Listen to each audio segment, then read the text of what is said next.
Hi everyone, this is Kim and I am back. I want to talk to you about rough and tumbled stones and which one you should use, which one is better, which one has more energy. This is a question that I get a lot, and I see this a lot on Facebook, people asking this question. And you know what? I hate to tell you this, but it's really up to you. You really have to use your own intuition. And what are your intentions? You know, what are you using the crystal for? I think that's really very important, and I have some to show you, and I'll give you some examples of what I mean by this. Okay, so first off, if you're making an elixir, a gem water, or anything like that, you're going to want to use a tumbled stone. So there you go, tumbled stone. I think that's always, you know, the best choice for putting into the water, because you don't want to have the dust and debris and stuff like that, the germs and stuff that are on, you know, that are hard to get off of rough stones. They have little crevices, so the smooth polished stones are much safer to put in water. Now also I'll pick a smooth or tumbled stone if I'm going to be putting it on my body, like on my skin, depending on the stone. But like if I'm putting something in my bra, don't tell anybody, I'll use the small flat lepidolite versus using the rough piece, because it's very itchy, you know, in a sensitive area. So, you know, you might want to choose that. Okay, another reason why you might go with a polished stone is some of them are dangerous and you shouldn't touch them when they're in a raw form. So something like malachite, for example, you really only want to work with in the polished state, because it could be dangerous. And even when it's polished, you still want to wash your hands. Let's see, another one would be, let's say for example you want to work with black obsidian or snowflake obsidian in a wand form. Well, it doesn't grow like that, so obviously you're going to have to go with one that's cut and polished. So here you go, I have a nice cut and polished snowflake obsidian wand, because it's not going to grow that way. So if I want to use one, I have to have it cut and polished. Another thing to consider are shapes. So if you're working with angelic energy, you might want to then have your crystal in the shape of an angel. I mean, that makes sense, right? It's going to just, the symbols or the shapes are just going to add a whole nother layer. It's going to help you with your intention and help you manifest. Or if you're working with love or heart energy, of course you can go with your stones that are shaped like hearts. Or if you're working with a Merkaba, you know, you might want to have crystals that are cut and polished in Merkaba shape. Or skulls are great for wisdom or knowledge. And you have pyramids, tapping into ancient energies and stuff. So, you know, choose ones that feel right to you, or you might actually choose ones that are shaped and carved into your totem animals.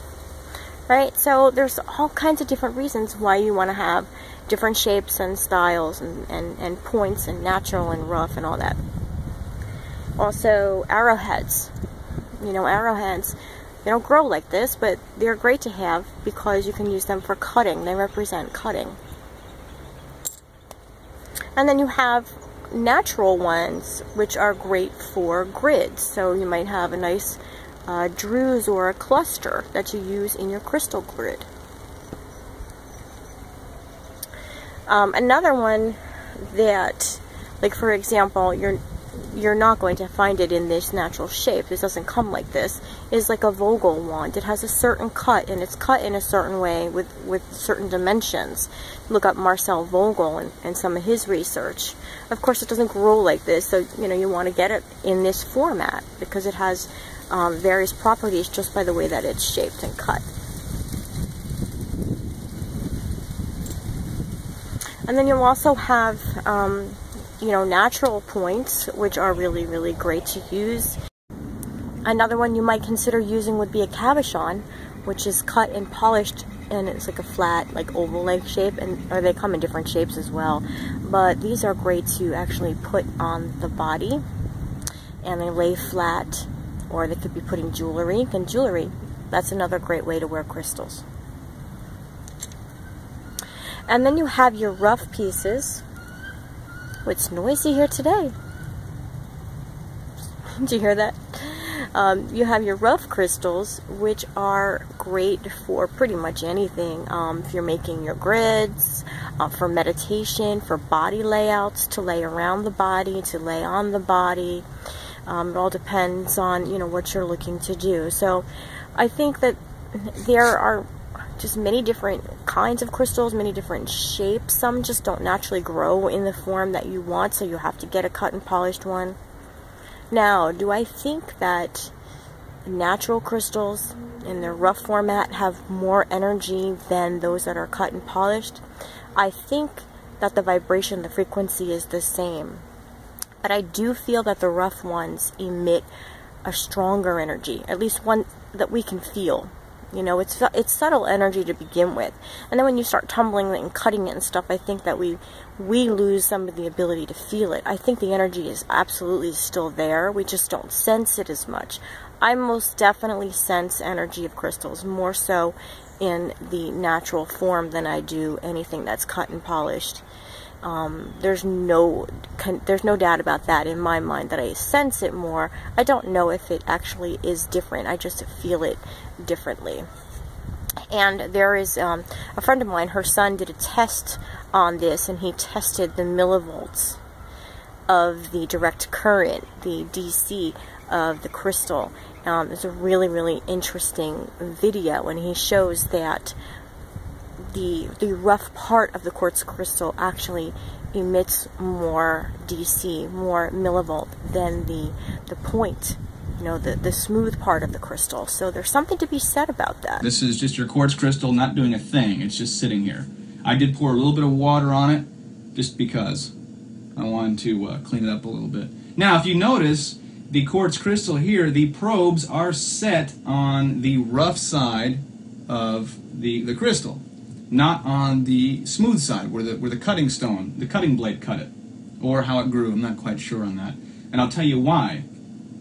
If you look at the reading right there, I'm at 0.010, so 0.0113. Now it's rising, now it's lowering, millivolts of DC, direct current. Now, if I take any one of these probes and move it to the soft side, I'm not getting anything. And the reason being is it's because it's just like a wire, just like this wire here. I could not conduct any electricity with this rubber coating on it.